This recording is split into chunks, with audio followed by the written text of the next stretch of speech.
itu nilainya sebesar 150.000 biasanya kalau pesan nama Pak Huda ataupun favorit. Sekarang saya berikan harga 50.000. Jadi yang pemenang door prize bisa tebus dengan harga 100.000.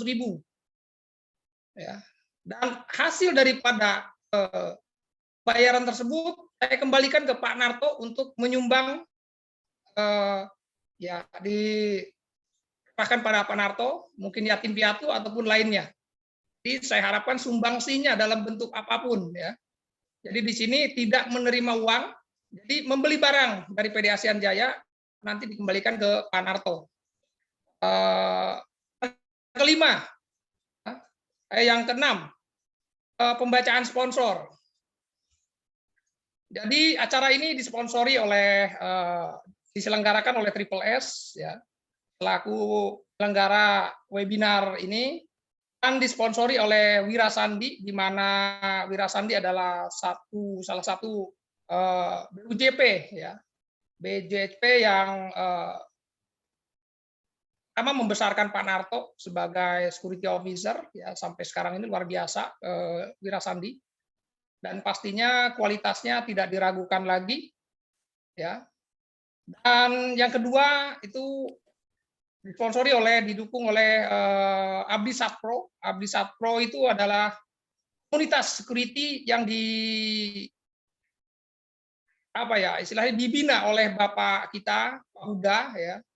Pak Huda luar biasa, ya, Pangeran Satpam Pantanghina, dan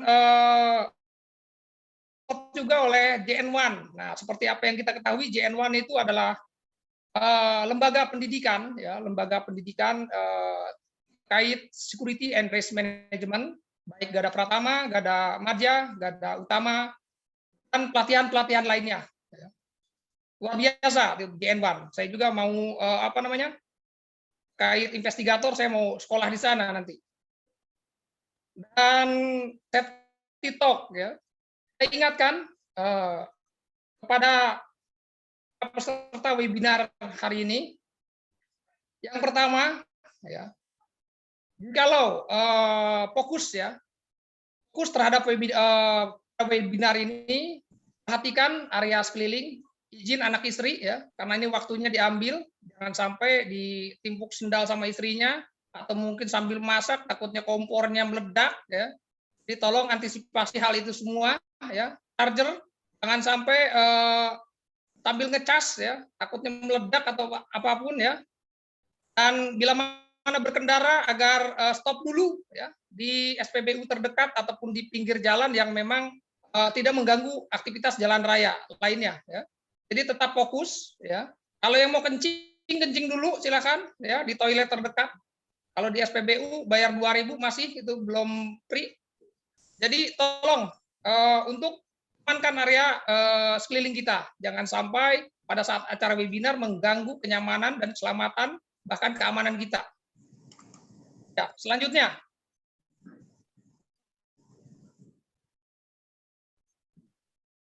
Ini Pak Narto di close.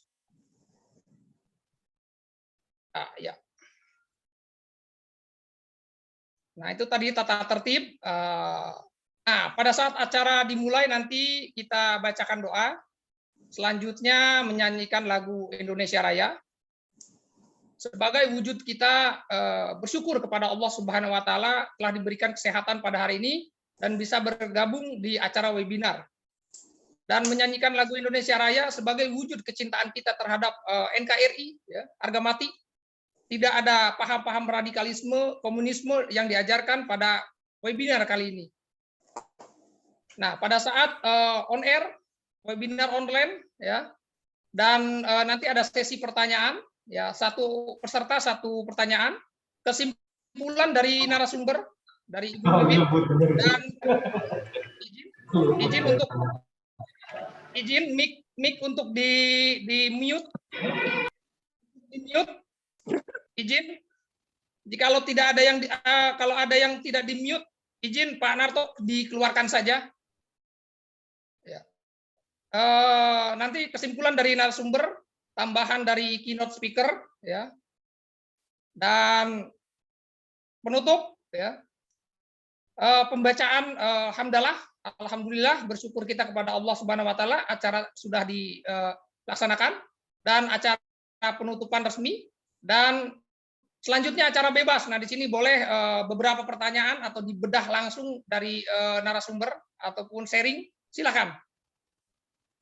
Nah, nanti selanjutnya ya terima kasih dari kami pada saat acara selesai. Ya semoga ilmu, pengetahuan dan yang didapat bermanfaat ya bagi di lingkungan kerja dan kehidupan bermasyarakat. Insya Allah berkah dunia dan akhirat.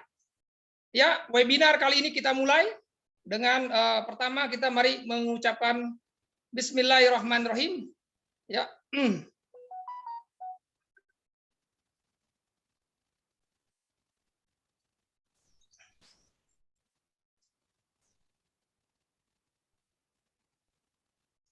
Izin Pak Narto, belum ini kita menyanyikan lagu Indonesia Raya. Izin.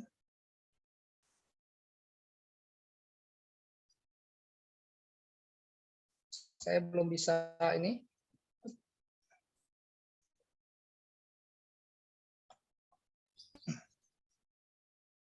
Oke, kita menyanyikan lagu Indonesia Raya.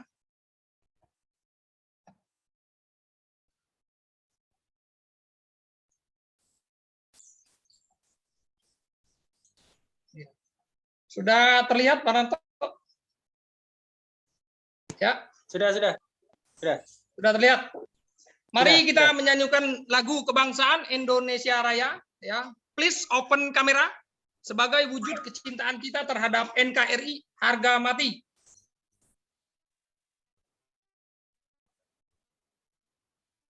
Berdiri tegak.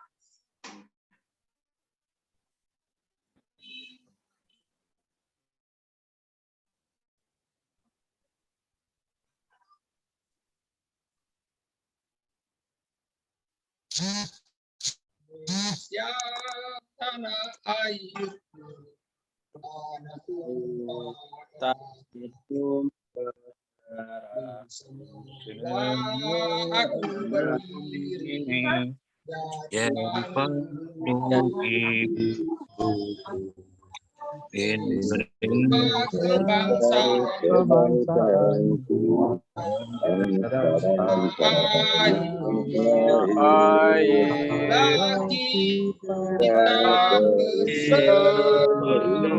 Indonesia bersatu di tanahku hidupkan negeriku, bangsaku, rakyatnya, jiwanya, bangunlah badannya untuk Indonesia Raya. Indonesia Raya, merdeka, merdeka, tanahku, negeriku yang cinta. Merdeka, merdeka, Indonesia Raya. Indonesia merdeka, merdeka, tanahku, negeriku yang cinta. Hiduplah Indonesia Raya. Terima kasih.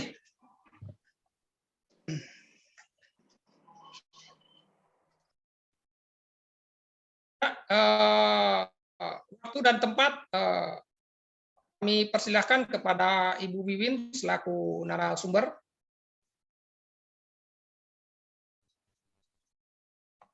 Silakan Ibu Wiwin.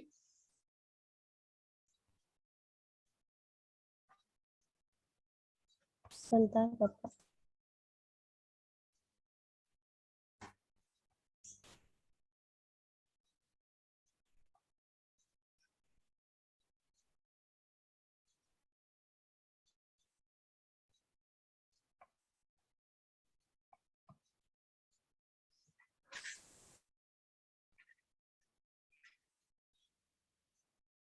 Sebentar, ada gangguan sebentar.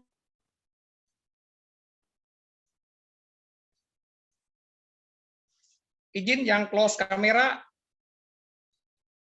satu sikap kurang menghargai acara webinar ini dan artinya tidak dapat door prize ya.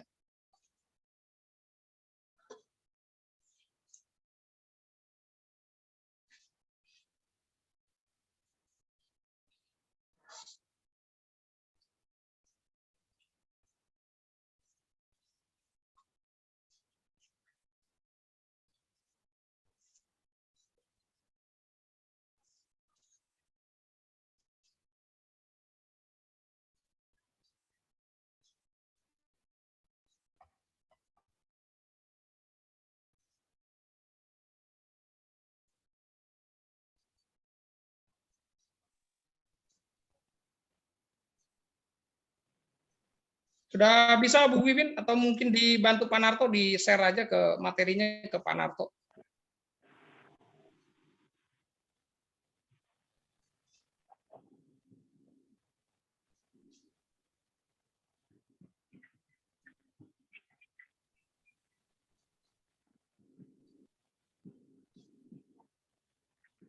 Mungkin di-share ke saya Bu Wiwin.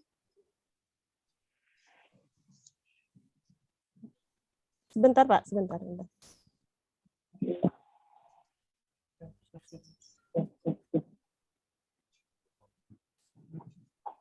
Ya. Ya, sudah terlihat. Mungkin lebih dilebarkan kembali.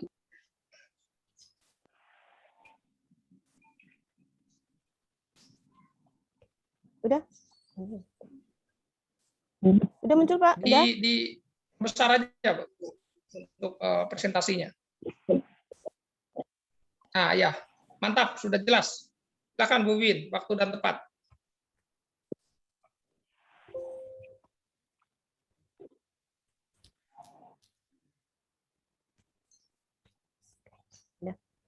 Oke.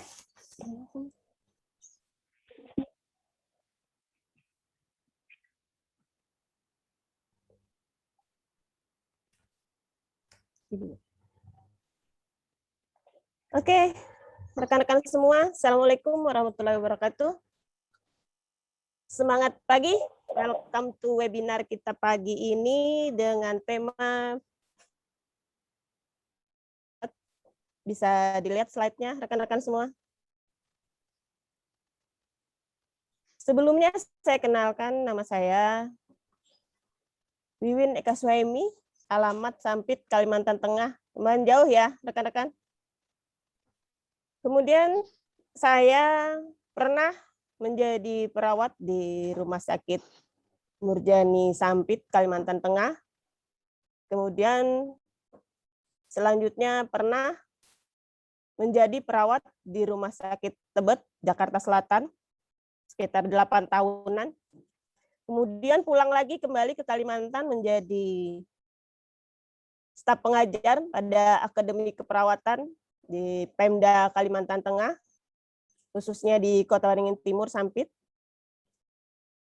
Kemudian sekarang saya berada di Sampit di Dinas Pemberdayaan Masyarakat dan Desa sebagai pegawai negeri sipil, sebagai analis kelembagaan masyarakat, juga sebagai praktisi kesehatan, pemerhati kesehatan.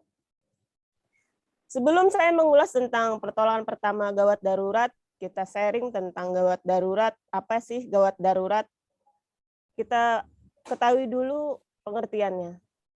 PPGD di sini merupakan singkatan dari pertolongan pertama gawat darurat, yaitu pertolongan pertama yang diberikan kepada korban kecelakaan maupun karena sakit mendadak yang dilakukan secara cepat sebelum korban tersebut mendapat pertolongan lanjut dari rumah sakit atau tenaga medis.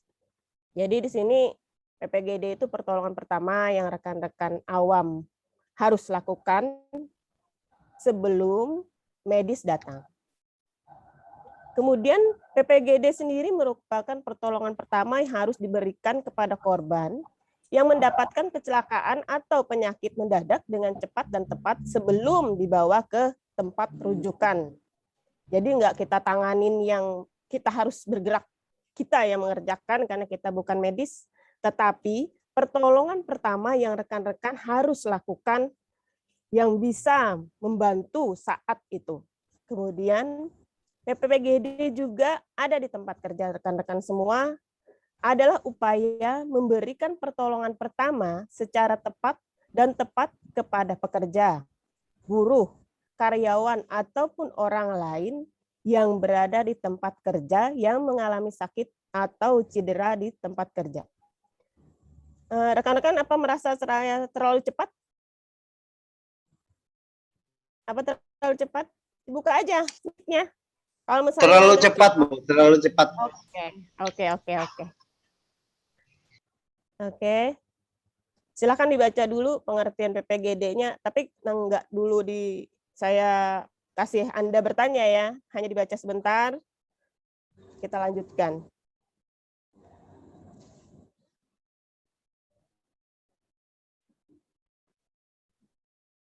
Kemudian maksud dan tujuan apa sih PPGD gitu loh. Kenapa sih kami security atau praktisi keamanan gitu harus tahu PPGD?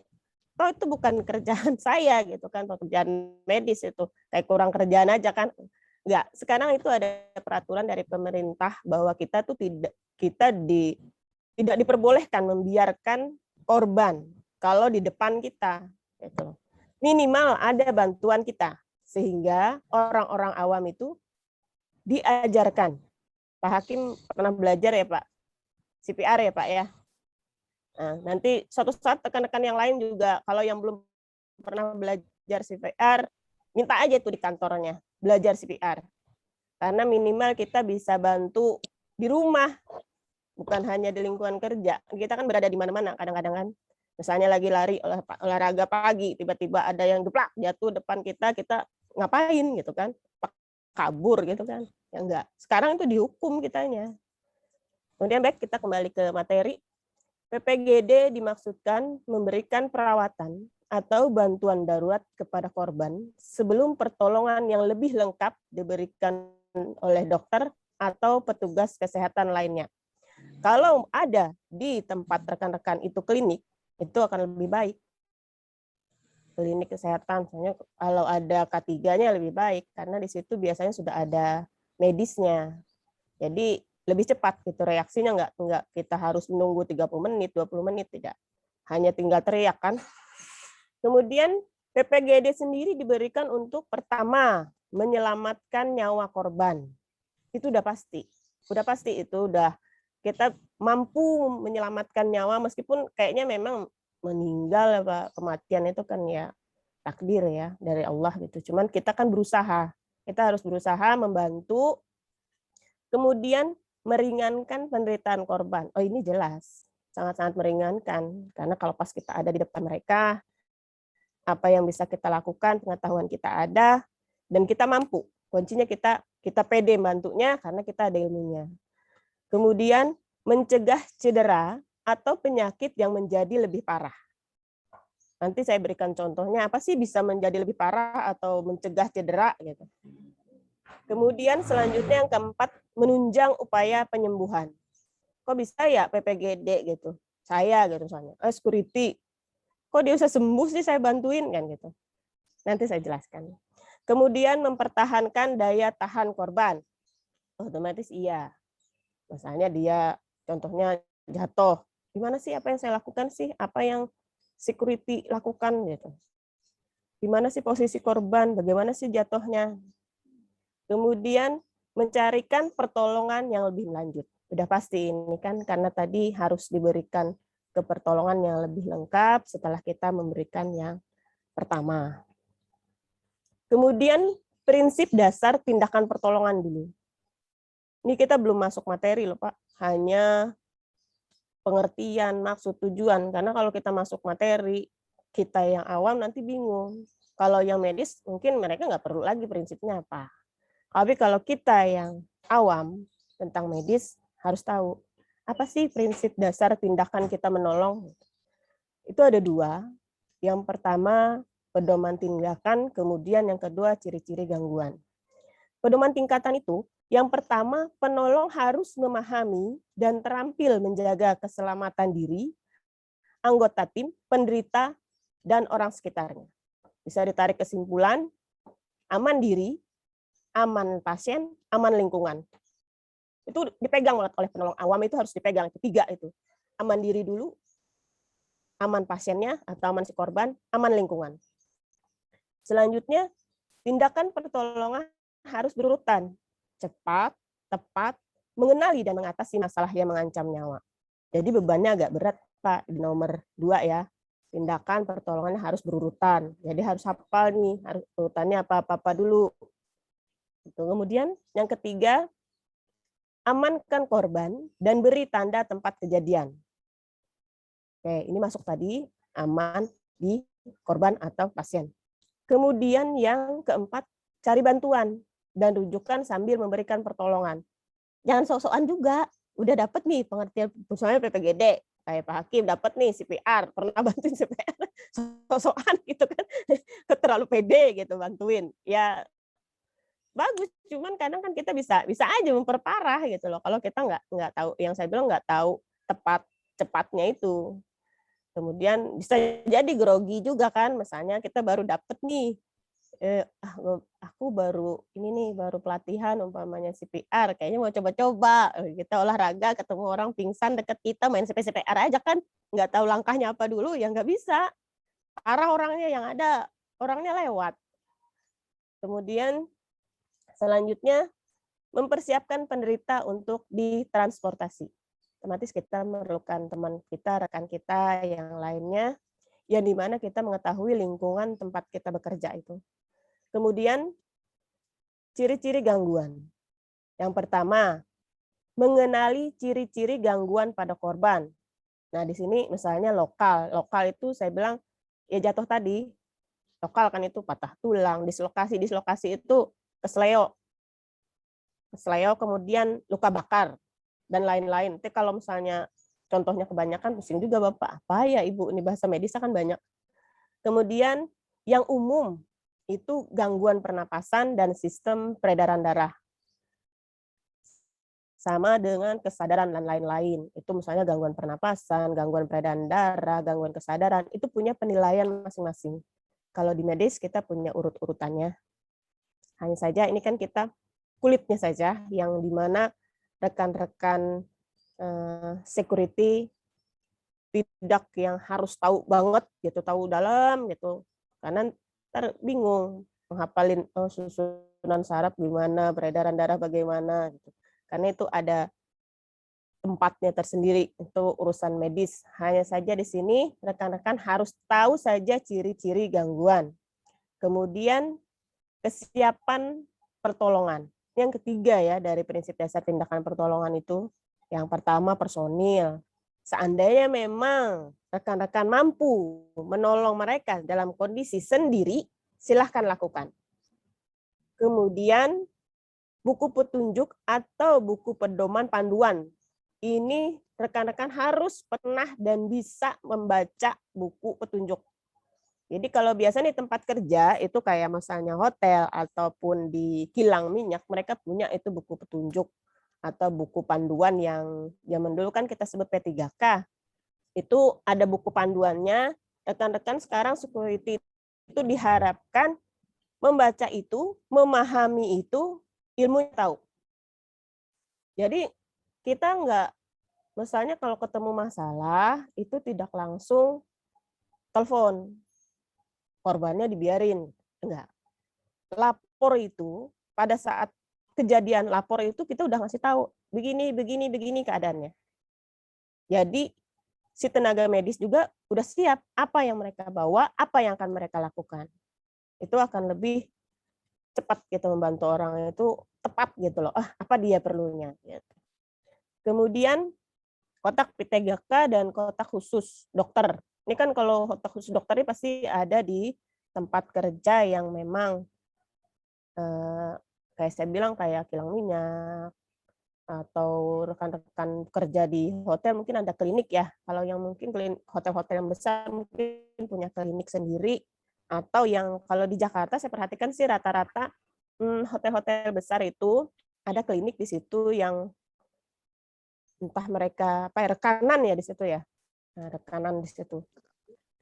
Kemudian ada alat angkut dan transportasi. Ini harus ada. Jadi nggak mungkin rekan-rekan mau bantu alat angkutnya, transportasinya nggak ada gitu loh. Kemudian alat perlindungan. Alat perlindungan ini, perlindungan diri rekan-rekan ataupun perlindungan diri pasien sendiri, itu harus ada. Kemudian peralatan darurat lainnya. Regulasi, apa sih regulasinya? Kan ini penting. Regulasinya apa sih? Kenapa sih perlu PPGD gitu?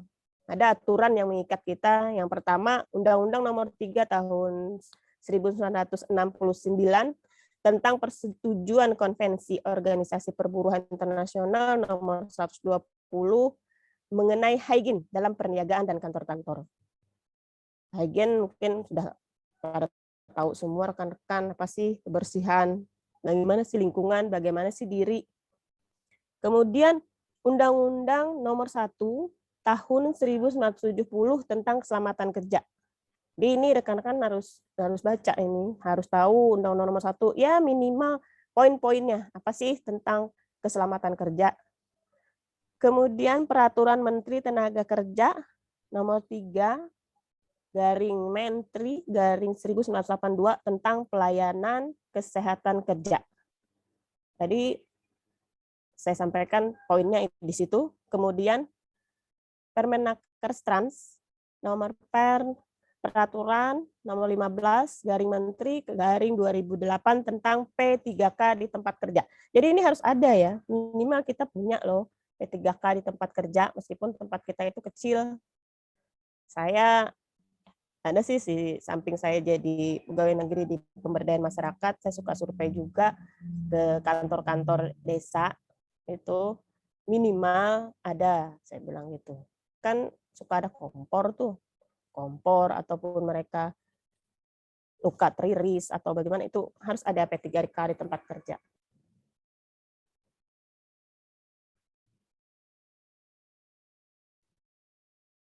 Di sini saya jelasin dulu apa sih sisi kotak P3K itu. Nggak usah saya sebutkan, dibaca sendiri, saya hanya sekilas aja. Ada kasa steril. Di sini ada pembagiannya. Ada kotak A, kotak B, kotak C untuk pekerja yang 25 pekerja, ada yang untuk 50 pekerja, dan seterusnya. Itu beda-beda. Jadi itu ada standar tersendiri. Isinya jangan asal. Kalau misalnya nggak ada di tempat kita itu, ya setidaknya usulan lah harus ada gitu loh. Yang pertama itu ada kasa steril terbungkus, ada perban. Ini perbannya bermacam-macam ukurannya. Ada 5, ada 10, ada 1,25. Plester cepat, ada kapas. Kain segitiga itu kalau yang buat patah-patah itu. Kemudian ada gunting, ada peniti itu. Sarung tangan sekali pakai, masker, pinset, lampu senter, gelas untuk cuci mata, terus dan seterusnya. Sampai terakhir ada buku catatan dan daftar isi kotak. Kalau misalnya udah kosong ya diminta lagi, jangan dibiarin kosong. Oke, selanjutnya.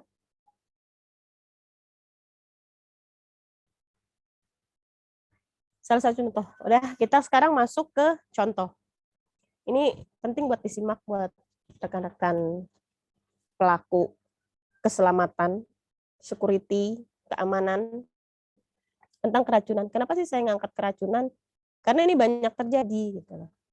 Mungkin hal ringan di rumah kita juga pernah, tapi bingung apa yang kita lakuin. Jadi saya angkat tentang keracunan. Keracunan itu terjadi saat seseorang menelan, menghirup, atau menyentuh zat yang berbahaya bagi tubuh.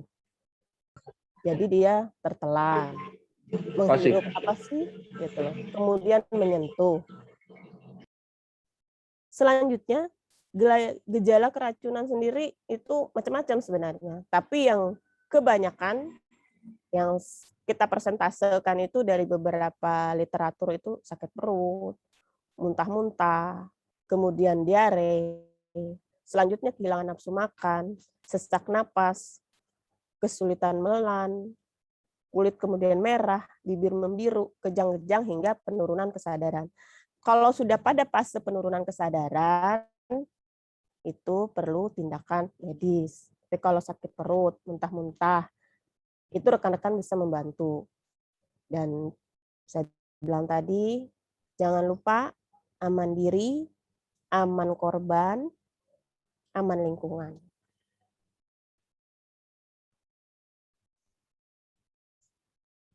Pertolongan pertama apa sih yang bisa dilakukan jika ada keracunan dan orangnya sadar? Kalau nggak sadar tadi kan saya bilang kita teriak aja, udah nggak bisa ngapa-ngapain, harus medis pegangnya. Kemudian jika korban keracunan sadar, yang pertama rekan-rekan minta ia dulu duduk, pastikan tetap dalam keadaan kondisi sadar sampai petugas medis datang. Kemudian, jika korban keracunan zat berbahaya atau mengenai baju atau kulit penderita, itu yang pertama dilakukan itu dibersihkan. Bajunya itu dibersihkan, kulitnya dibersihkan. Ini kalau yang sadar ya, kalau yang sadar.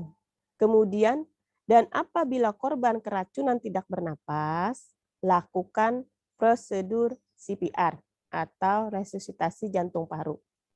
Tapi di sini digarisbawahi, jika Anda mengetahui caranya dan pede.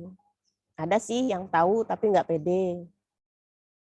Ada. Jadi ingat, kalau korban keracunan sadar, ingat 3 poin ini, pastikan dia tetap sadar. Kemudian kalau kena zat berbahaya itu mengenai bajunya, itu segera dibersihkan. Kalaupun nggak ada, misalnya cewek kan rekan-rekan susah juga ya, gimana sih gitu kan bersihinnya. Tapi kan dia sadar nih, ya permisi aja. Karena itu sangat berbahaya. Kalau nggak dibersihkan tetap terhirupnya dan dia bisa jatuh ke dalam keadaan tidak sadar. Kemudian kalau yang tidak bernapas, CPR, kuncinya CPR. Kemudian contoh yang kedua, jatuh dari ketinggian atau tangga. Mengapa korban jatuh dari ketinggian tidak boleh dilakukan pertolongan pertama secara sembarangan? Ini sering pertanyaannya kayak begini. Misalnya pun kecelakaan di jalan gitu, tabrakan, itu nggak ujuk-ujuk kita bantuin. Apalagi yang jatuh dari ketinggian atau tangga. Jatuh dari ketinggian itu tidak hanya menimbulkan cedera, akan tetapi juga berdampak lainnya yang kemungkinan tidak langsung terlihat dari luar. Jatuh gitu. Mungkin rekan-rekan pernah jatuh juga, yang saya bilang dislokasi, kesleo itu kan kalau misalnya yang nggak tahu main angkat aja bisa memperparah. Kemudian ada beberapa hal yang harus diperhatikan sebelum kita melakukan pertolongan pertama pada korban jatuh dari ketinggian. Ingat, saya selalu mengingatkan kalau aman diri, aman korban, dan aman lingkungan sebelum memberikan pertolongan, ini soalnya sangat-sangat penting. Kadang kan kita lupa ya aman diri kita sendiri gitu loh. Apalagi sekarang masih pandemi gitu. Lupa aman dirinya, aman korban, aman lingkungan. Setelah Anda memastikan kondisi Anda aman, lakukan langkah-langkah sebagai berikut. Yang pertama, pastikan kesadaran korban, jangan buru-buru memindahkan tubuh korban. Ya saya bilang tadi jangan buru-buru diangkat gitu. Pasiennya misalnya jatuh gitu. Kita juga kalau di rumah sakit pasien jatuh dari tempat tidur, itu sih kitanya lalai ya kalau sampai jatuh. Amit ya enggak inilah. Udah nggak ada mungkin itu yang jatuh dari tempat tidur lagi. Lihat dan perhatikan respon korban. Jika dapat merespon, perhatikan apakah ia bisa bernapas. Jadi perhatikan responnya. Responnya itu yang pertama, panggil dulu, Pak atau Ibu. Sentuh orangnya, bahunya atau tangannya. Kemudian lihat bernapas enggak. Oke. Kemudian jika korban tidak memberikan respon, kemudian tidak teraba nadi di daerah lehernya, nadi itu ada beberapa tempat rekan-rekan, tapi yang untuk yang cepat untuk rekan-rekan bisa ambil itu di bagian leher. Coba aja pegang lehernya sekarang. Coba rekan-rekan pegang lehernya. Kemudian pegang yang di lengan kita di sini sama di leher itu yang paling kentara dan teraba banget itu di bagian leher. Kemudian tidak teraba, jika korban tidak memberikan respon, kemudian tidak teraba nadi di daerah lehernya, segera lakukan CPR atau napas buatan. Tapi catatannya tadi ya, rekan-rekan udah tahu prosedurnya, udah mengetahui caranya, dan pede melakukannya. Begitu korban dipastikan masih bernapas, lihat lagi apakah jalur udara tidak terhambat. Yaitu saya bilang tadi, jangan buru-buru kita memberikan CPR atau napas buatan atau napas bantuan, tapi kita nggak tahu jalur napasnya ini terhambat apa tidak. Seandainya posisi lidahnya menutup jalan napasnya, usahakan dibuka. Dan jika tampak korban kesulitan bernapas, misalnya nih sesak nih, dia bisa bernapas tapi nggak enak gitu. Ubah posisi tubuh korban dengan perlahan agar lebih mudah mendapatkan udara. Biasanya kita miringkan dia ke sisi yang lebih enak dia bernapas. Kemudian yang kedua, ketahui kapan saat Anda harus menghubungi nomor darurat. Ya, bisa kita melakukan CPR tadi tapi tetap sambil menghubungi nomor darurat. Karena kan kita bukan medisnya, bukan ahlinya, kita orang awam yang dilatih hanya untuk bisa, tapi tidak menjadi profesional di bidang situ. Kemudian hubungi segera nomor darurat 118 apabila korban tidak sadarkan diri atau mengalami cedera serius pada leher, kepala, punggung, tulang pinggul ataupun paha. Karena di situ letak pembuluh darah besar semua. Kemudian hubungi nomor darurat jika korban jatuh tidak mampu bernapas atau mengalami kejang. Saat menunggu bantuan datang yang lebih prompt pada korban jatuh yang tidak bernapas, Anda dapat memberikan pertolongan pertama pada korban dengan melakukan CPR, akan tetapi hindari melakukan CPR jika tidak mengetahui caranya. Sebaiknya Anda segera mencari pertolongan medis. Jadi sebenarnya PPGD itu dijelaskan di beberapa literatur buku itu kan pasti tentang bagaimana cara menolong yang sesak napas, terus itu resusitasi paru, jantung paru, itu di buku-buku seperti itu. Hanya saja saya mengupasnya dari awal aja. Nanti mungkin kita next berikutnya kalau kita mau mengetahui bagaimana CPR, kita ketemu lagi di webinar nantilah. Kemudian ketiga, perhatikan tanda-tanda luka dan cedera. Tanyakan pada korban bagian tubuh mana yang terasa sakit, nyeri, kemudian awasi perdarahan dalam ini, karena kan kalau jatuh kadang kita nggak melihat kalau nggak berdarah gitu, main pindahin aja pasiennya, main pindahin aja korbannya, tidak.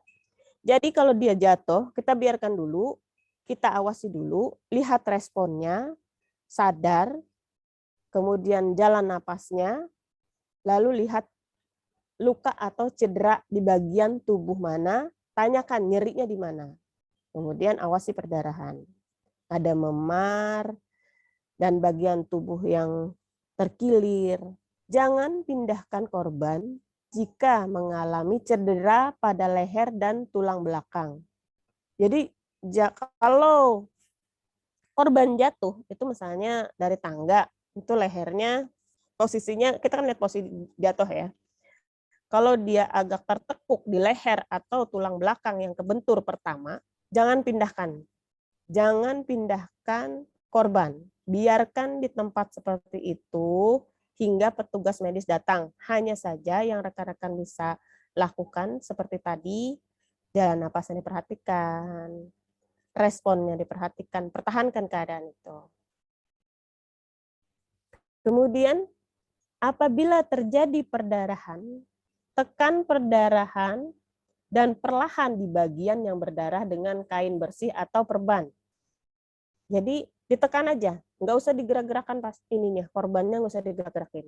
Kalau misalnya yang jatuh ataupun luka, misalnya kecelakaan di tengah jalan, nggak ada yang lihat, hanya tekan sendiri. Kalaupun mau membantu gitu loh, minimal kan menelpon, tadi saya bilang telepon minta bantuan. Kemudian yang keempat, melakukan penanganan darurat pada patah tulang. Bentuk cedera yang paling sering terjadi pada korban jatuh dari ketinggian itu patah tulang. Jadi apa sih yang bisa dilakukan? Ya kalau patahnya terbuka, lukanya terbuka, udah pasti kelihatan sama rekan-rekan. Oh, lukanya di sini, di sini, di sini gitu. Udah warning nih, saya mau bantunya bagaimana, kan udah pasti adalah feelingnya di situ. Tapi kalau lukanya tidak terbuka, nah itu jangan berani-berani berikan bantuan dulu. Jika hal ini terjadi, sebaiknya jangan memindahkan korban. Nih yang paling penting. Jadi kalau misalnya tidak ada luka terbuka pada korban yang jatuh itu, terus dia patah, tapi kelihatan biasanya kalau patah itu daerah betis atau paha itu tulangnya akan nonjol. Kalau yang misalnya memarnya di dalam, itu misalnya kena daerah iga, itu biasanya itu jangan dirubah sama sekali posisinya, karena kadang tulang rusuk itu yang tadinya tidak menusuk pada hati atau jantung, kalau kita tidak bisa dan tidak mengetahui cara menolong atau mengangkat korban, memperparah, orangnya bisa meninggal saat itu karena tulangnya itu menusuk hati atau jantung. Jika hal ini terjadi, sebaiknya jangan memindahkan korban karena dapat memperparah cedera pada tulang maupun area sekitarnya. Ya seperti saya bilang tadi. Jadi kalau misalnya kira-kira yang jatuh ini orang masih sadar, tapi lukanya nggak kelihatan. Tapi ditanya dulu daerah mana yang sakit, yang nyeri. Biarkan aja dulu. Sambil rekan-rekan meminta bantuan. Beda kalau misalnya ada perdarahan. Kalau dia ada perdarahan, seperti tadi kita balik, tekan bagian yang luka, yang berdarah itu dengan kain bersih atau perban, sambil meminta bantuan. Hindari membetulkan posisi tulang yang bergeser. Nih, jangan soal membetulkan ini ya, jangan-jangan pernah belajar pijat gitu, umpamanya rekan-rekan security, pernah belajar ini nih, belajar pijat tulang atau apa gitu kan, sosokan bisa ini gampang gitu kan, tinggal tarik tek gitu kan, ada yang kayak gitu-gitu, itu jangan dilakukan, karena pada saat orang yang jatuh itu kita nggak tahu, itu rekan-rekan kan nggak tahu yang mana ligamen, yang mana itu otot, yang mana itu arteri besar, pembuluh darah itu nggak tahu. Jadi kalau ketarik itu yang ketariknya justru salah gitu loh. Kemudian yang dapat Anda lakukan adalah membebat atau memasang bebat darurat. Jadi memasang dibungkus gitu loh. Dibungkus dengan kayu atau bahan sejenisnya pada bagian atas dan bawah area tulang yang patah. Jadi bagian atas dan bawahnya ya. Jadi membungkusnya jangan sosokan juga kalau misalnya kitanya ragu apa ya yang dibungkus gitu. Yang penting dibiarkan aja korbannya, kita ambil, kita awasi. Kemudian yang kelima, menjaga kondisi korban saat tidak ada cedera. Jadi dia jatuh, responnya tahu, jalan napasnya udah aman, kemudian lukanya nggak ada, gitu loh. Lukanya nggak ada, tapi memar gitu. Jadi jaga aja kondisinya sampai bantuan yang lebih mumpuni datang. Kemudian saya secara singkat saya ini bacakan alat pelindung diri buat rekan-rekan untuk PPGD itu, apalagi saat sekarang kita masih pandemi. Yang pertama itu sarung tangan latex. Jadi ini perlu bantu orang boleh, tapi aman diri itu yang pertama. Jadi sekarang ini ya bantunya nggak ini gitu, nggak pakai sarung tangan, lupa gitu. Jadi kemudian kalau sekarang karena pandemi nggak bisa juga kita sembarangan menyentuh. Yang minimal sarung tangan latex yang ketutup sampai atas. Ada sih yang cuma sampai telapak tangan aja gitu, tapi setidaknya sampai agak naik sedikit lah, kayak contoh ini. Kemudian kacamata pelindung.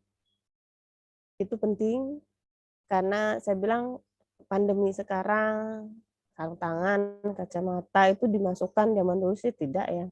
Kacamata itu nggak terlalu kita inikan gitu. Kemudian masker penolong, harus pakai masker. Kemudian kalau yang ada resusitasi itu juga harus ada masker resusitasi. Kemudian kita pakai baju pelindung, kemudian helm. Ini yang untuk PPGD yang masalah CPR.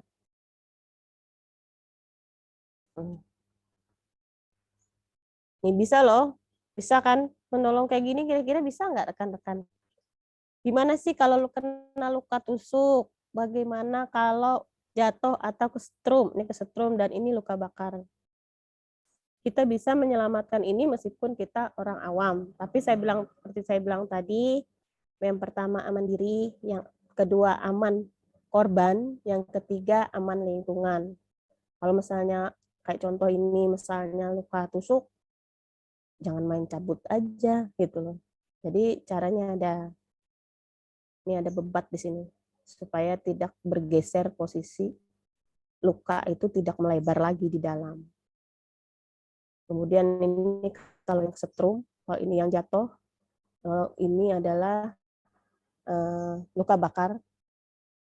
Sebenarnya PPGD itu juga ada tentang PPGD bencana. Next kita mungkin bisa nanti bagaimana sih PPGD bencana. Lagi kemarin Semeru, kalau pas rekan-rekan ada di sana kan lagi liburan pamannya, apa yang terjadi gitu kan. Oke, ini juga contoh kalau pas lagi kecelakaan, ini yang gempa,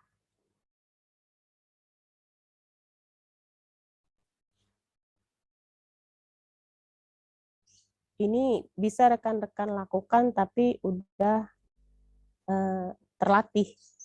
Karena kalau nggak latihan hanya kita tahu, pernah mengikuti tapi nggak pernah kita lakukan, ya nggak bisa juga. Jadi kalaupun ya, harus dipedekan setelah kita mendapatkan pelatihan tentang CPR, umpamanya dapat dari kantor, dari mana, minimal kita pernah mempraktekannya ataupun mengingatnya itu kita panggil aja rekan-rekan kita untuk mengulang kembali, mereview kembali apa yang kita dapat. Karena kalau hanya kita dapat, kemudian kita lupa melakukannya. Bagaimana tata caranya? Saya jelaskan singkat kondisi psikologis manusia. Saya bilang tadi ada kita cara bagaimana sih menilai pernapasan. Menilai pernapasan itu yang normalnya 12 sampai 20 kali per menit. Gimana sih menghitungnya? Menghitung pernapasan, kalau keadaan korban jatuh itu, kita lihat perutnya. Jadi perut itu sekali napas tuh kan sekali tarikan gitu. Nah, sekali tarikan kan bergerak perutnya turun naik itu 1 kali. Nah, itu dihitung. 12 sampai 20 kali berarti normal. Ini dengan keadaan yang punya respon ya, ataupun yang sadar, tapi dia jatuh gitu. Kalau yang tidak sadar mungkin tanda-tanda ini menurun. Kemudian denyut nadi. Denyut nadi itu 60 sampai 100 kali per menit itu normal. Itu bisa saya bilang tadi, bisa di leher, bisa di pergelangan tangan. Yang paling gampang untuk rekan-rekan itu di leher. Karena kalau misalnya di pergelangan tangan, itu mungkin rekan-rekan lama mencarinya. Beda kalau dengan yang medis, karena udah paham tentang letak pembuluh darah dan sebagainya, itu tinggal nalur jari aja, 2 jari udah ketemu. Kemudian tekanan darah. Tekanan darah kalau kita punya dan pernah dilatih menggunakan alat tensimeter, sekarang kan udah ada yang digital, tapi itu sering-sering dikalibrasi ya rekan-rekannya, dilihat lagi. Kalau misalnya lama nggak dipakai, itu baterainya dilepas aja. Kalau yang pakai air raksa, itu dilihat lagi. Normalnya tekanan darah itu 110/70 sampai dengan 120/80. Ini yang normal standar. Beda lagi kalau yang mempunyai tekanan darah tinggi ataupun sudah tua, itu dia akan naik. Kalau seumuran sekitar 30-40 lah, itu normalnya 110/70 atau 120/80. Tapi kalau yang udah di atas itu 140/80 atau 140/90 masih dibilang normal. Kemudian kesadaran. Kesadaran, kalau kayak kita sadar, ini sadar kan, bisa ini respon apa-apa. Kemudian apatis. Apatis itu cuek. Jadi dia cuek dengan lingkungan. Itu apatis. Kemudian delirium ini mengantuk, pasien ini korbannya ngantuk gitu, itu udah warning itu. Kalau udah pasien udah korban delirium, maaf rekan-rekan saya selalu bilang pasien korbannya delirium itu udah mengantuk, ciri-cirinya dia pokoknya kayak kita ngantuk gitu loh, yang kita mau tidur. Nah kalau somnolen itu ngantuknya agak dalam, kayak tek tek gitu, nah kayak gitu. Kalau stupor itu tidur lama. Jadi dia udah mau tidur pas lama gitu loh. Sampai ke koma, tidak sadarkan diri. Kalau stupor itu masih kita kalau kami di medis itu masih kita responnya masih kita coret-coret tuh kakinya pakai pulpen gitu. Dia masih berasa, masih digerak-gerakin kakinya. Itu stupor. Tapi dia tidur dalam. Kemudian turgor ini elastisitas kulit. Itu kalau yang dehidrasi ringan itu kita cubit di kulitnya ini cepat aja baliknya, enggak yang nempel. Kemudian yang sedang agak lambat baliknya. Kalau yang berat itu susah baliknya.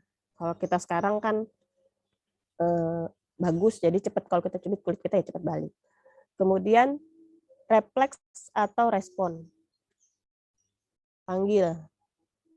Yang mau korban yang mau kita bantuin tadi itu panggil. Mbak, Ibu, atau Bapak, atau siapa aja. Panggil. Kemudian disentuh. Kalau cuma panggil dia nggak dengar, atau dia lagi gangguan pendengaran kan dia nggak dengar juga. Ini disentuh. Jadi sentuh. Kalau dia buka mata, oh berarti dia responnya baik. Kemudian nyeri ini ada skalanya juga. Saya bilang nanti next banyak sih tentang skala nyeri, itu bisa saya sharing nanti kapan waktu kita punya waktu lagi, bagaimana kita menilai nyeri seseorang. Kemudian unresponsive, ini nggak ada respon sama sekali. Yang jatuh keadaan tidak sadar. Ini memerlukan pertolongan medis, bukan kita lagi sebagai orang awam.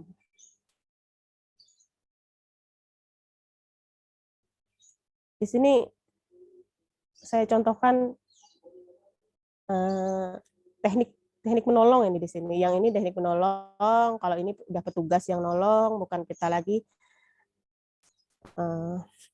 Oke, demikian materi hari ini. Kalau kurang jelas atau sekiranya rekan-rekan ingin tanyakan, kita masih punya waktu. Saya masih sempat jawab, saya jawab langsung. Kalaupun saya tidak sempat jawab, karena saya suka noleh-noleh ke atas, saya maaf ya, sambil lihat jam karena saya ada kegiatan lagi nanti. Itu nanti misalnya rekan-rekan bisa kirim ke WhatsApp-nya Bapak Lukmanul Hakim atau Pak Sunarto. Nanti saya usahakan saya jawab. Oke, demikian materi kita siang ini. Terima kasih perhatian rekan-rekan semua. Saya akhiri. Wassalamualaikum warahmatullahi wabarakatuh. Waalaikumsalam warahmatullahi wabarakatuh. Kasih tanya jawab ya Bu Wiwin, izin. Iya Pak. Iya, 5 pertanyaan dari peserta, masing-masing 1 pertanyaan untuk 1 peserta. Mungkin yang pertama, ini udah nggak sabar nih, Pak Huda Ihwanuddin. Apa mau saya bacakan, apa mau komunikasi langsung dengan Ibu Wiwin? Silakan. Warahmatullahi wabarakatuh. Waalaikumsalam warahmatullahi wabarakatuh, Bapak. Salam kenal, Bapak. Izin Pak Huda. Pak Huda, apa mau saya bacakan atau langsung komunikasi dengan Ibu Wiwin? Ya, terima kasih Pak Lukman, Bu Wiwin. Ya. Salam kenal Bu dari Huda Bu. Iya, salam kenal, Bapak. Itu saya tulis sudah pertanyaannya, yaitu tadi kan Ibu menjelaskan tentang patah tulang belakang Bu. Nah itu kira-kira ada ciri-cirinya nggak ya kalau umpama kita menolong orang korban yang tahu-tahu sudah pingsan atau tidak bisa pingsan atau tidak bisa dikomunikasikan gitu. Ciri-cirinya ada nggak ya? Kalau ini orang patah tulang belakang atau enggak gitu? Patah tulang belakang itu kalau bahasa medis itu Pak ya, patah itu fraktur. Kalau tulang belakang, pasiennya kita lihat pertama, jatuhnya modelnya bagaimana. Maaf ya Pak, saya langsung jawab ya. Ya Bu, siap. Nah, misalnya jatuhnya terduduk, itu tulang ekor.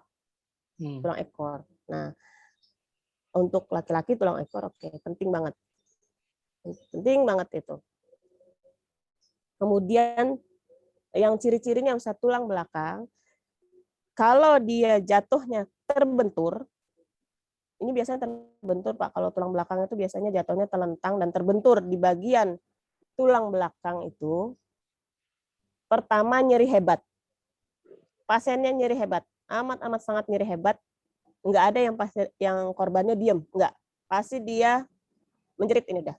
Kalau yang masih paha itu biasanya meringis-meringis. Tapi kalau udah tulang ekor, tulang belakang, kita sentuh pun dia udah teriak-teriak. Nah, di situ yang utamanya Pak. Yang bisa kita perhatikan dia dari jatuhnya, dari pertama dia jatuhnya, posisinya bagaimana. Saya bilang kan tadi kalau misalnya kita ketemu orang dengan posisi jatuh dari ketinggian itu, terdudukkah dia, telentangkah dia, atau miring, itu bisa kita nilai. Kalau kita lihat dia ternyata dia terduduk, udah nih, oh berarti tulang ekor nih kena. Iya. Nah kalau dia terlentang, 2 nih, punggung atau sampai tulang pinggangnya tadi, atau kepala. Kalau dia miring, miringnya mana dulu? Tangan kah? Biasanya tangan, karena dia akan menahan. Nah, di situ yang kita nilai. Kalau dia nyeri hebat, biasanya nyeri hebat untuk tulang ekor dan tulang pinggang. Di situ yang kita tidak boleh sama sekali langsung membopong orang itu, memindahkan dia. Karena yang kita takutkan, tulangnya itu bergeser untuk tulang belakang. Kalau paha kan kita bisa melihat tuh Pak, misalnya dia paha, tulangnya menonjol, kita bisa bebat tuh langsung, mempertahankan posisi. Tapi kalau sudah jatuh tertelentang atau terduduk, biarkan dulu di situ. Kayak gitu Pak. Mantap. Saya Bro, mantap. Jadi kalau dipegang itu pasti dia merasa jelas Pak Huda. nyeri hebat ya? Iya. Iya Pak Hakim. Jadi tadi yang jadi cirinya utamanya nyeri hebat itu ya Bu ya? Kalau iya, nyeri hebat. Iya, pegang nyeri hebat. Bahkan kadang kita nggak nyampe pun kita dia udah jangan dipegang, pasti kayak gitu. Oh, baik Bu. Terima kasih Bu atas jawabannya Bu. Iya, Bapak. Ya, Pak Huda ya. Makasih Bu Wiwin. Next, raise hand ini dari Pak R. Billy. Silakan Pak R. Billy, open mic. Siap, terima kasih Pak Lukman. Salam kenal Bu Wiwin, izin bertanya. Salam kenal Pak Billy. Baik Ibu, ini saya ada contoh kasus Ibu waktu saya jadi masih operator sebelum menjadi seorang keamanan. Teman saya waktu itu kecelakaan, dia tangannya buntung karena kena mesin. Kemudian kebetulan saya menemani ke rumah sakit. Tadi pada saat di ambulan dia itu kan sempat mau tertidur, kemudian petugas itu malah menepuk pipinya, kemudian ngajak Iya. ngobrol gitu kan, Iya. ngajak ngobrol terus gitu kan. Kemudian pada saat saya tanya iseng gitu kan, kenapa ditepuk terus diajak ngobrol, dia jawab supaya tidak hilang kesadaran, karena kalau hilang kesadaran nanti koma. Yang mau saya pertanyakan, apakah betul seperti itu? Kalau misalkan pasien luka parah tidak sadar bisa koma, itu aja Bu. Terima kasih. Terima kasih Bapak, pertanyaannya bagus karena ada pengalaman. Iya, benar sekali Bapak. Kalau yang luka kata Bapak langsung bisa ke pasien itu koma, kenapa mereka langsung menepuk? Itu kan sudah tidak memanggil lagi ya, kadang memanggil sambil menepuk. Itu mereka udah menilai, itu sudah ada penilaian dari tim penolong itu. Kami itu punya standar, ada nyeri 1, 2, 3, 4, kemudian ada tahapannya.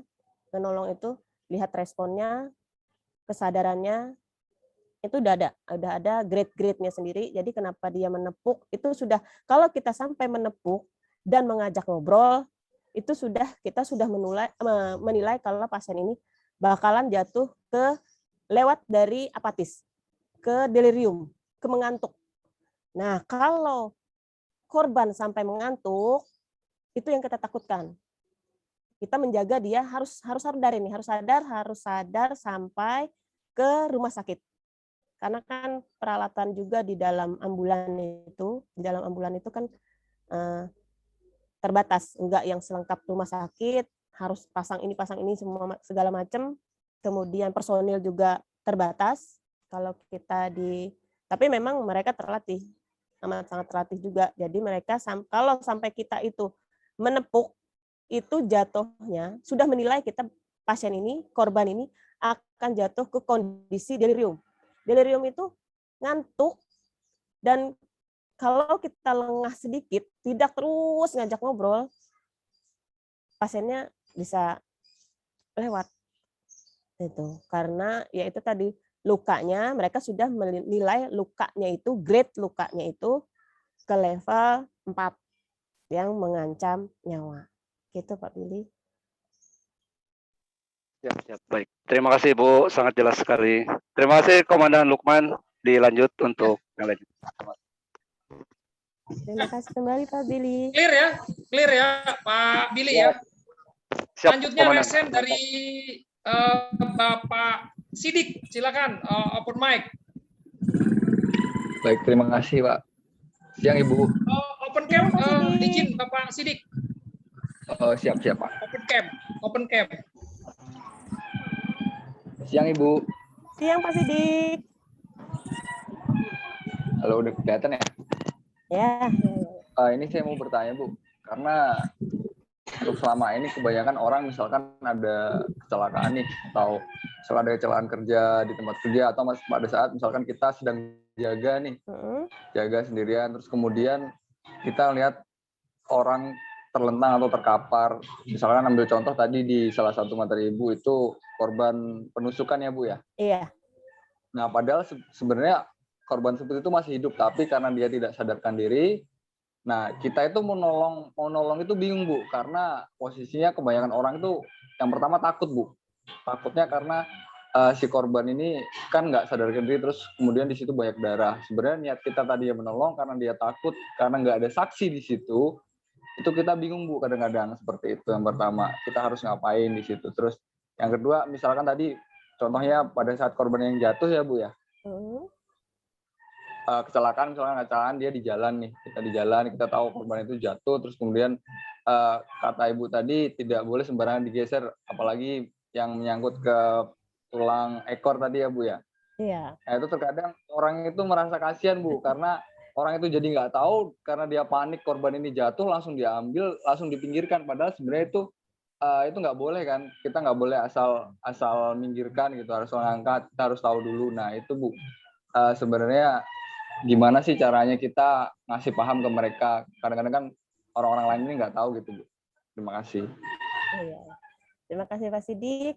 Nah, jadi gini, memang itu terjadi ya, pokoknya banyak terjadi di lingkungan sekitar kita, di lingkungan tempat kerja kita, ataupun pas kita lagi jalan-jalan gitu. Yang pertama tadi luka tusuk. Kalau luka tusuk tadi saya gambarkan tadi, orangnya banyak ya. Ini kondisi misalnya apa nih? Tawuran, apa hanya berdua berkelahi? Pada saat kita jaga ternyata di situ ada kita nemuin korban gitu. Yang nemuin Pak Sidik sendiri gitu ya? Betul gitu.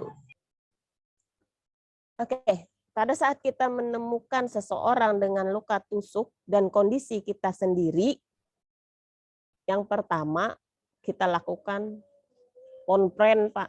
Telepon teman. Tuh dulu. Nggak mungkin kita lihat aja di situ. Kita tetap berdiri di situ. Jangan disentuh dulu. Karena kan itu pasti ada investigate kan. Kan rekan-rekan security belajar investigate juga. Takutnya kita takutkan ini kita tertuduh gitu loh. Kita tertuduh karena kan nggak ada saksi. Sekarang kan nggak ada. Yang pertama itu, jadi kita tetap berdiri di situ sambil kita panggil orangnya. Jangan disentuh, tapi kita panggil. Panggil, Mas atau apa, Mas gitu aja terus. Jadi dia buka mata nggak? Kalau dia sadar, ini kita nyalakan. Telepon teman atau 118, foto. Sekarang kan digital, jadi foto. Atau Sherlock kita ada di sini. Kan misalnya itu di tempat kerja jaga sendiri tadi kan, otomatis rekan yang lain selain security maksud saya bisa Anda hubungi atau bisa langsung ke 118 tadi atau ke keamanan di sekitar situlah.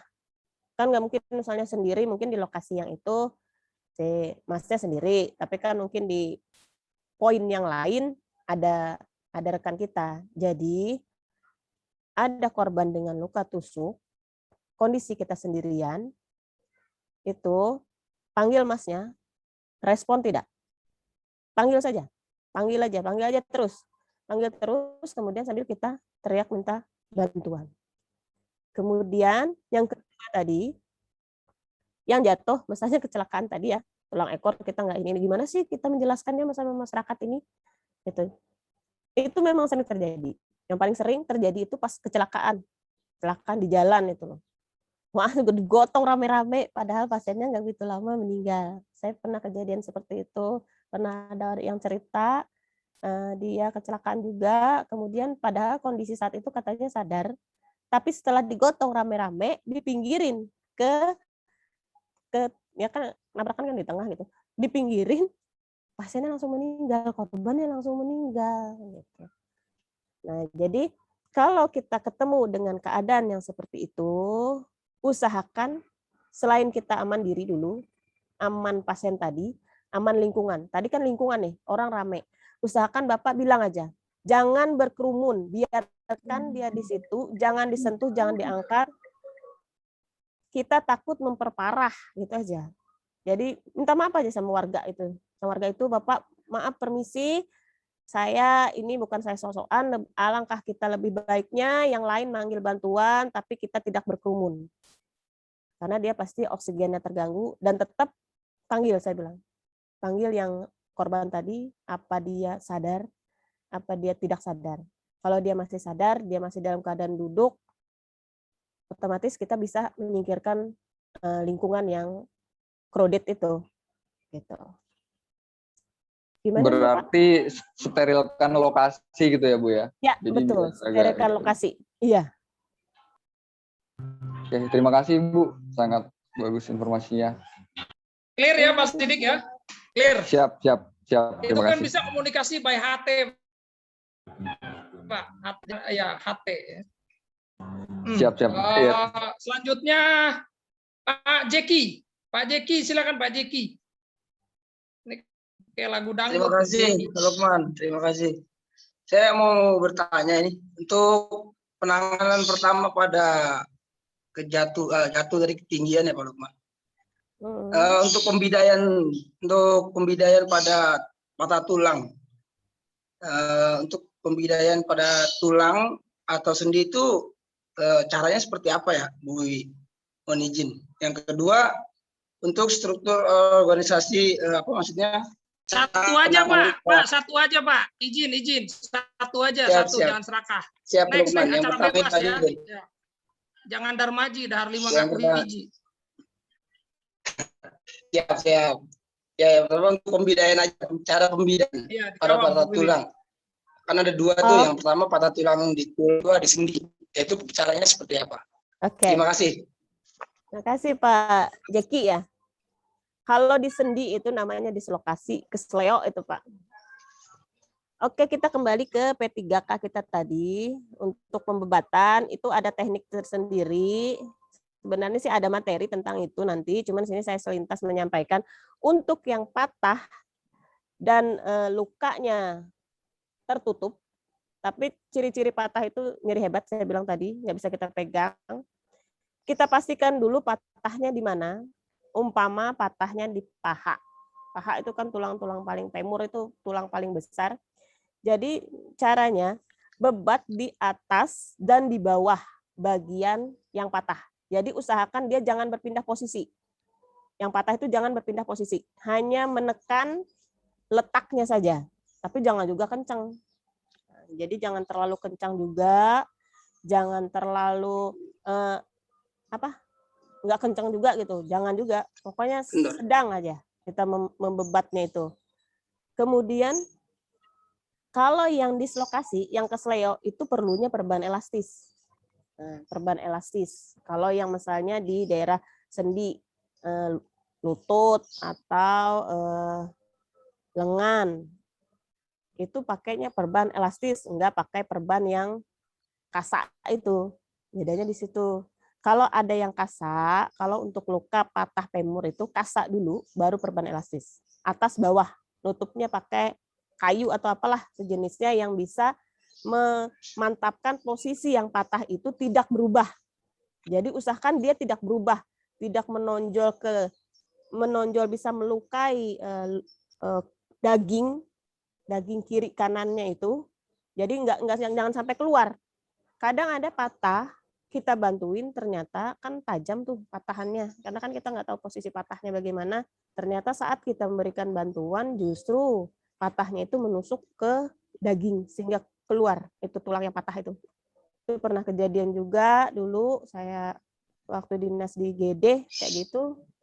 Niatnya sih bagus menolong gitu, cuman ya itu tadi kalau kita kurang mengetahui caranya, pembebatan itu sendiri ada caranya loh Pak. Nanti mungkin kita ada sesi selanjutnya atau misalnya nanti ya Pak Hakim ya, kalau misalnya kapan-kapan punya waktu lagi teknik pembebatan. Kalau pertanyaannya bagus Pak Bapak ini, pembebatannya beliau mau bantu gitu loh, bagaimana membebat luka yang patah, bagaimana membebat luka yang di sendi. Kan ada di sendi ataupun di tulang, itu memang beda. Bagus Bapak nanya. Kalau saya untuk... ya itu. Kenapa Bapak? Dulu pernah saya diinformasi kalau patahnya di sendi itu pembidayannya di antara dua tulang. Iya. Kalau untuk di tulang sendiri itu di antara dua sendi apa gitu. Iya, memang. Kalau sendi itu kan dia di tengah tuh kayak sikut nih, otomatis kita membebatnya di antara dua tulangnya. Jadi posisinya misalnya dia, tapi kalau dia udah bengkok jangan berusaha dilurusin ya Pak. Kalau misalnya dia kesleo nih, lengan, jangan lupa kita luruskan. Kan teorinya di antara dua tulang gitu kan, jadi kita berusaha lurusin, jangan. Ikutin tetap seperti itu. Ikutin tetap bengkoknya dia itu bagaimana, tapi bebat pakai perban elastis atau apa ya yang kita punya misalnya yang minimal handuk kecil kali kalau misalnya kita nggak ada, itu kan agak enak ya ininya. Nah, kalau kita punya perban elastis ya bagus gitu, tapi jangan usahakan diluruskan. Tetap seperti itu, pertahankan tetap posisi seperti itu. Hanya saja dibebat supaya dia tidak memperparah pergeseran sendinya. Kalau yang tulang tadi, yaitu di antara dua sendi. Jadi dia tulangnya itu tetap gitu di situ aja gitu. Siap. Okay. Terima kasih Bu untuk informasi. Oke. Iya, clear ya Pak Jeki ya? Clear ya. Terima kasih. Selanjutnya satu lagi nih, 5 pertanyaan ya, 5 penanya. Ini satu lagi, Pak Jepri Jamaludin, silakan open mic. Pak Jepri Jamaludin, silakan yang tadi chat atau saya bacakan atau mau komunikasi langsung dengan Ibu Wiwin.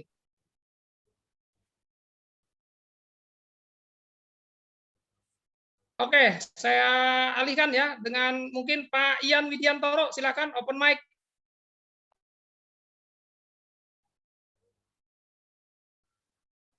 Pak Ian Widiantoro, silakan.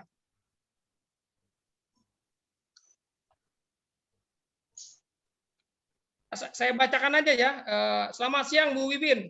Mohon izin bertanya, apa saja langkahnya dalam menangani pasien yang baru datang ke rumah sakit, ya tiba-tiba jatuh pingsan dan tidak sadarkan diri, sedangkan posisinya yang bersangkutan datang ke rumah sakit sendiri tanpa didampingi keluarga. Mohon petunjuk. Terima kasih. Terima kasih Bapak. Maksudnya pasien si korban ke rumah sakit tiba-tiba pingsan gitu ya? Kesimpulannya ya, pertanyaannya. Ya, betul. Betul. Kalau seseorang datang ke UGD kemudian tiba-tiba pingsan di UGD, jelas petugas medis sudah ada di situ, Bapak. Jadi yang menangani akan petugas medis gitu loh. Mereka pasti melakukan langkah-langkah. Yang pertama, kalau korban itu ada di area IGD, pasti dia udah tahu ya sakitnya apa, mungkin keluhannya apa. Si penderita ini mungkin udah tahu nih dia sakit apa gitu loh. Misalnya keluhannya aja deh, nggak tahu dia sakit apa, mungkin nggak tahu, keluhannya aja. Jadi keluhannya dia nyampe UGD itu mungkin dia udah berasa dari rumah atau dari kantor atau dari apa, datanglah ke IGD posisinya, kemudian tiba-tiba jatuh pingsan. Petugas IGD di situ pasti melakukan trias yang pertama. Trias itu pemilahan tentang keadaan korban atau penderita. Kenapa di IGD itu kalau Bapak-bapak perhatikan ada warna-warni hijau, kuning, apa gitu. Itu bukan main-mainan itu Pak. Itu tuh trias, proses trias pemilahan penderita. Penderita mana yang bisa harus dilakukan segera, yang mana yang bisa dilakukan masih bisa ditinggal dikerjakan, tetapi masih bisa ditinggal, kemudian yang tidak bisa ditinggal sama sekali. Jadi kalau di IGD aman, enggak, yang ibaratnya orang IGD yang akan menghubungi keluarga, yang pertama pasti di IGD di trias Pak. Itu namanya pemilahan. Kalau penderita datang ke IGD, itu yang pertama. Ibu Win cukup jelas ya. Satu pertanyaan lagi mungkin dari Pak Ian sampai nelpon saya ini. Ya, izin bertanya, saya dengan Ian Widiantoro SHMH Pangdam Brawijaya apa Pangdam Metro Jaya ini berkaitan dengan kode blue pada saat terjadi penyakit akibat kerja, ya. Sudah ada saksi ya, terjadi patah tulang, apakah kita tetap melakukan PPR, LGP, BHD, LDR, LDR itu long distance relationship. Ya. Sementara korban tidak teridentifikasi dari tangan leher seperti mati suri. Demikian, terima kasih. Kurang jelasnya dibaca di chatnya Bu Wiwin. Sebentar Pak. Ya. Saya hanya menanggapi tentang kode blue-nya itu, pengertian kode blue sendiri itu isyarat yang digunakan dalam rumah sakit yang menandakan adanya seseorang korban yang mengalami serangan jantung, kardiak arrest, atau mengalami situasi gagal napas akut, dan situasi lainnya yang menyangkut nyawa penderita. Ini udah urusannya udah nyawa. Saya bilang kalau kondisinya kita sudah terlatih, meskipun kita awam, dia mengalami kardiak arrest, itu ke medis urusannya mungkin rekan-rekan security gimana sih tanda-tanda kardiak arrest, kan mungkin belum sampai ke situ ya, nanti ranahnya belum sampai ke situ karena ini agak ke medis. Jadi serangan jantung mendadak atau irama jantungnya terganggu, kode blue, misalnya kita awam, bantu nggak ya gitu, bantu nggak ya. Kalau di rumah sakit kode blue itu saya bilang ada trias tadi. Kalau di lingkungan tempat kerja yang ada klinik, apakah kita awam bisa membantu? Kalau kita, saya bilang yang pertama tadi, mampu melakukannya dan pernah dilatih, kalau hanya pernah dan saudara ragu, jangan dilakukan. Hanya pertahankan respon penderita. Respon penderita saja. Jangan sampai jatuh ke tingkat kesadaran, penurunan tingkat kesadaran yang lebih parah. Kalau dia di rumah sakit, itu sudah pasti trias digunakan. Oke, Bapak. Ya, Clear ya Pak Ian Diantoro. Izin Ibu nih satu lagi ya. Akhir ya, satu lagi ya, izin. Mungkin dari Pak Gede Wiguna dari Bali, mungkin Pak Gede. Silakan Pak Gede, open mic, open cam, komunikasi langsung dengan Ibu Wiwin, silakan. Ya, selamat siang. Terima kasih Pak Hakim. Ya. Bu Wiwin, Iya. izin bertanya. Iya Bapak. Ya, mungkin ini saya pernah mengalami atau menemukan suatu kejadian di mana kita punya tenaga kesetrum. Bisa berikan petunjuk apa yang bisa kita lakukan bila menemukan suatu kejadian kesetrum, begitu Bu. Terima kasih. Oke. Saya langsung jawab Pak Gede. Untuk kesetrum di sini ada ya ininya, fotonya saya ambil di sini. Untuk yang kesetrum, pertama perhatikan saya bilang aman diri kita penolong, aman korban, aman lingkungan. Kalau diri kita sudah terlindungi, satu, sarung tangan, yang APD kita lengkap, boleh kita bergerak untuk menolong. Yang kedua kita lihat aman korban. Aman korban, jauhkan dari tempat dia yang alirannya tadi. Misalnya, ini kan ada di sini nih, aliran tadi. Kalau kita bisa melepaskan kontaknya itu atau mematikan aliran itu langsung, matikan. Matikan, baru kita sambil meminta tolong rekan kita yang lain, kita mendekati korban sambil melihat respon korban. Kalau dia sadar, kita perhatikan dulu lingkungannya. Apakah aliran itu, listrik itu masih ada sisa-sisanya atau tidak? Kalau sekiranya sudah tidak ada, Bapak kan udah pakai APD nih, baru bisa menyentuh korban. Selanjutnya, lakukan tindakan yang bisa kita lakukan kalau umpamanya dia sadar dan lingkungan sudah memungkinkan kita pindahkan, silahkan dia kita dudukkan dulu, tenangkan dulu, baru kita pindahkan sambil menunggu penolong atau petugas medis datang. Itu Bapak. Oke, Bu. Terima kasih banyak atas informasinya. Siap, terima kasih. Terima kasih Pak Gede, luar biasa. Bali, luar biasa. Izin Bu Wiwin, hanya refresh saja ya. Waktu itu ada korban, Ibu pernah nangani korban apa namanya petugas PLN ya. Yang waktu saat Ibu di Pertamina ya, akhirnya dirujuk dipindahkan ke Surabaya, meninggal juga akhirnya. Tolong diceritakan sedikit mungkin terkait listrik. Kalau listrik korban saat itu sih beliau sih memang bagian instalasi Bapak. Jadi korban itu nempel di tiang. Jadi enggak yang jatuh, nempel di tiangnya itu langsung.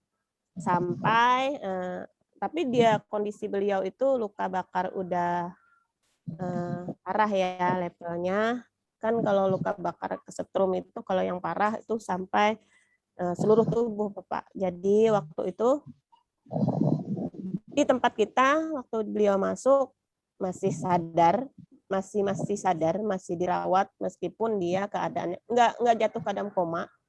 Cuma dia jatuh ke stupor tadi yang tidur dalam, tapi masih bereaksi. Kalau kita berikan ada rangsangan nyeri sedikit, dia masih bisa melenguh istilahnya gitu masih bereaksi. Cuman karena mungkin waktu itu bukan keluarga aja sih yang minta mereka pindah, itu bukan karena kita yang mindahin dari situ. Jadi kita lakukan perawatan, memang lukanya sudah seluruh tubuh. Untuk luka sendiri itu udah membaik. Udah setelah kita rawat di situ sekitar 15 harian itu udah membaik kondisinya. Akan tetapi memang merekanya minta dipindahkan ke Surabaya. Jadi meninggalnya bukan di rumah sakit kita. Jadi kita selanjutnya waktu beliau pindah ya masih bagus responnya. Ya, terima kasih sharingnya Bu Wiwin. Sebelum mengakhiri acara, mungkin conclusion dari semua materi ya yang disampaikan oleh Bu Wiwin, mungkin kesimpulannya apa atau mungkin pesan daripada pengetahuan terkait PPGD ini. Silakan Bu Wiwin. Terkait PPGD, terima kasih Pak Hakim. Sebelumnya saya tarik kesimpulan tentang materi kita pagi ini. Terima kasih sebelumnya buat rekan-rekan yang antusias bertanya. Mungkin nanti juga bisa menanyakan selanjutnya. Itu saya open, kita bisa sharing karena memang untuk PPGD tidak hanya medis yang diharapkan, orang awam pun tidak security pun minimal tahu bagaimana membantu. Ya setidaknya buat sesama, meringankan cedera dan tidak memperparah keadaan, itu memang sangat penting untuk PPGD. Kemudian dari materi kita hari ini tentang PPGD yang hanya sedikit mungkin saya rasa, tapi karena rekan-rekan pertanyaannya bagus semua, kalau di rekan-rekan menyimak dari awal pertanyaan rekan-rekan sendiri, itu bisa rekan-rekan simpulkan, bisa jadikan itu ilmu. Yang pertama untuk PPGD, di luar PPGD masalah resusitasi jantung paru itu, yang pertama saya bilang, saya tekankan, saya sangat menekankan kalimat bahwa kita sebelum menolong seseorang, membantu seseorang, apalagi di masa pandemi seperti sekarang ini, yang pertama aman diri dulu. Aman diri kita, kemudian aman diri itu ya bukan berarti kita nggak usah nolong, nggak Pak. Tetap, karena kemanusiaan itu nomor satu. Ya istilahnya nggak mungkin lah kita biarkan jatuh di depan kita, atau keracunan di depan kita, atau kecelakaan berdarah-darah di depan kita kabur sedangkan kita tahu ilmunya gitu loh. Meskipun cuman minim gitu. Kemudian yang kedua saya bilang aman pasiennya, aman korbannya. Kenapa aman korbannya? Kita tidak memperparah. Dengan kemampuan kita yang minim, kita usahakan kita bisa membantu mereka, bisa meringankan luka dan keadaan mereka, tapi tepat gitu loh bantuan kita. Jadi itu sangat-sangat membantu di dunia kami, dunia medis, bahwa rekan-rekan bisa membantu sebelum kami datang. Kemudian yang ketiga, aman lingkungan. Ini yang sangat-sangat penting, aman lingkungan, karena biasanya kejadian itu pasti masa itu rame dan kredit. Bagaimana sikap kita, perilaku kita terhadap orang-orang di sekitar kita yang hanya menonton. Jadi kita usahakan, kita beri pengertian, tolong, gitu, bahwa saya mau bantu ini, tapi rekan-rekan yang lain silahkan bantu yang lain, tolong panggilkan yang lain, tapi korbannya jangan sampai kita sentuh atau kita ini sembarangan tanpa kita mengetahui caranya yang tepat bagaimana. Gitu. Jadi kesimpulan kita hari ini, sekecil apapun bantuan rekan-rekan buat korban kejadian gawat darurat itu sangat-sangat membantu, sangat-sangat meringankan. Jadi tetap ingat aman diri, aman korban, aman lingkungan. Demikian Pak Hakim yang bisa saya sampaikan. Terima kasih, luar biasa Bu Wiwin ya. Jadi intinya jangan melakukan pembiaran, karena dari sisi hukum juga itu 531 kalau nggak salah, atau 532 itu pembiaran bila mana ada korban baik dalam keadaan darurat ataupun mengenai tindakan pidana ya, itu dikenai ancaman ya. Jadi diharapkan masyarakat ataupun praktisi security ya peduli akan lingkungan orang-orang sekitar, baik itu karyawannya sendiri ataupun di lingkungan area sekitar tempat kerja ya, atau wilayah kerja. Dan pastikan aman diri, aman korban ya, aman pasien, dan aman lingkungan. Itu poinnya tiga ya. Mungkin ada tanggapan dari Pak Presiden Direktur Triple S mengenai materi PPGD yang disampaikan pagi ini hari ini oleh Ibu Win. Silakan waktu dan layar, silakan Pak Sunarto. Baik, terima kasih Pak Hakim waktunya. Terima kasih banyak Bu Wiwin, materi yang sangat padat, tentunya sangat bermanfaat untuk kita.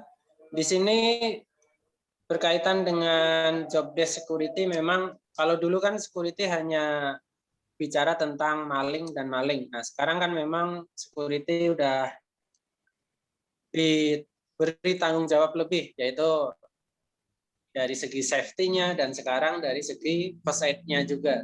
Jadi terjadi sesuatu, kita juga harus bisa melakukan sesuatu seperti itu. Dan materi ini sebenarnya kalau kita bicara tidak cukup hanya 2 jam, tapi dengan Bu Wiwin tadi menjelaskan dalam waktu 2 jam bisa merangkum semuanya, yang mana kita kalau mengikuti training first aid itu 2 hari itu pun juga belum selengkap ini gitu kan. Dan belum tentu memang praktik ya, tapi di sini tadi rangkuman dari Bu Wiwin cukup jelas, yaitu istilah kalau bahasa di perhotelan ataupun di PMI kan kita biasa mendengarnya adalah DRABC, ya kan? Dangerous, reaction, kemudian RW, kemudian breathing, sama terakhir CPR. Itu udah dijelaskan tadi dari istilah medisnya sama Bu Wiwin, saya rasa rekan-rekan cukup jelas.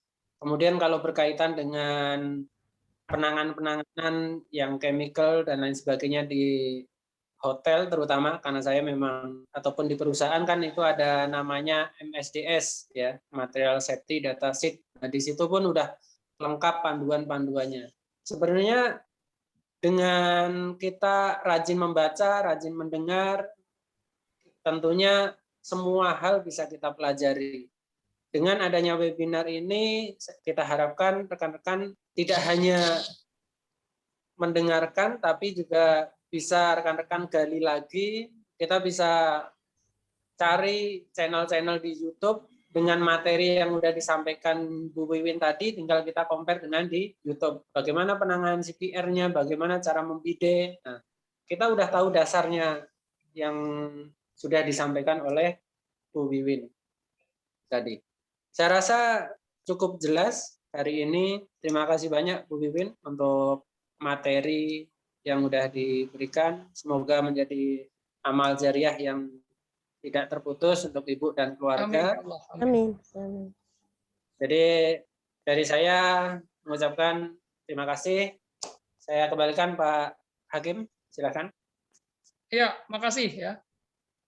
Ini ada waktu 5 menit lagi ya, sampai jam 12. Jadi luar biasa ya untuk pagi hari ini, luar biasa. Walaupun saya sedikit agak terkantuk-kantuk ya untuk menyiapkan preparation acara ini agar sukses. Saya fokus ya, fokus seperti apa yang kita lakukan dalam pekerjaan sehari-hari, keamanan dan safety itu harus fokus ya. Jangan motong-motong, shortcut ya istilah dari safety itu. Jangan. Jadi kita fokus ya. Bima saya lihat tadi sambil ini ya mengendarai, tolong ingatkan kembali ya, menepi aja Pak, menepi ke SPBU Pak, bayar 2.000 Pak. Ya.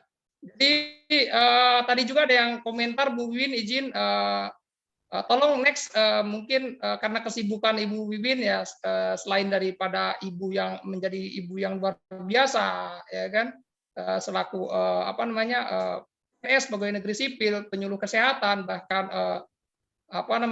klinik home care ya, klinik home care Mama Win ya. Jadi banyak aktivitasnya yang dilakukan Bu Win. Tadi ada yang komen, gambar-gambarnya lebih banyak katanya. Gambar-gambarnya lebih banyak, tadi udah disampaikan oleh Pak Narto. Apa yang disampaikan Bu Win untuk rekan-rekan semuanya di jangan manja lah ya, jangan manja ya. Kalau sifatnya dosen saya itu levelnya mahasiswa itu belajar itu dari diri kita. Jangan kayak SD, SMP, SMA gitu loh. Disuapin terus gitu ya. Jadi fokus diri kita yang cari, jangan nanya-nanya yang sepele gitu ya. Sepele mah lebih baik se-Maradona, jangan sepele ya. Jadi tolong gali lagi ya melalui internet ataupun melalui YouTube ya. Selain daripada webinar ini bukan kami mengajarkan atau menggurui, tapi lebih ke refreshment, sharing ya. Jadi untuk membuka kembali memori kita yang pernah kita lakukan, apa yang kita kerjakan, dan apa yang pernah kita pelajari ya. Itu saja, sekian dari saya ya. Mari kita sama-sama sebelum menutup acara webinar pada pagi hari ini, ucapkan alhamdulillah. Foto. Alhamdulillahirabbil alamin. Amin ya Allah. Foto udah ya, foto dulu ya. Foto boleh. Lupa saya. Ya. Iya, Oke, moderatornya terlalu semangat. kita foto. Lupa foto. Tolong open kamera ya, open kamera. Kalau untuk door prize ya, on door prize ini tidak mungkin nanti diseleksi dari pertanyaan ini, nanti saya japri atau ke grup ISN ataupun Triple S. Ya, jadi kita fokus fokus pada materi. Jangan door prize mana, sertifikat mana. Itu. Saya sebel juga kadang itu. Ya, jadi fokus pada materi. Nanti door prize diseleksi lagi saya umumkan di bantu grup foto WA. ya. Oke, siap. Pak Huda silakan foto. Tolong open kamera. Siapkan senyumannya. Pak Alfius mau nggak nih kamera? Persiapan 2 kali ya. Pertama biasa, yang kedua dengan gaya. Sama 1, 2.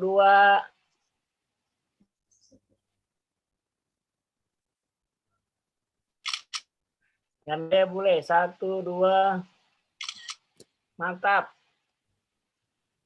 Terima kasih Pak Lukman. Bu Wiwin, silakan Pak Narto. Ya, terima kasih Pak. Ya, terima kasih untuk Bu Wiwin, Pak Narto, rekan semuanya. Acara kita akhiri, kita tutup. Kalau bagi yang mau lanjut, silakan. Mungkin recording Pak Narto di stop ya untuk recording. Izin.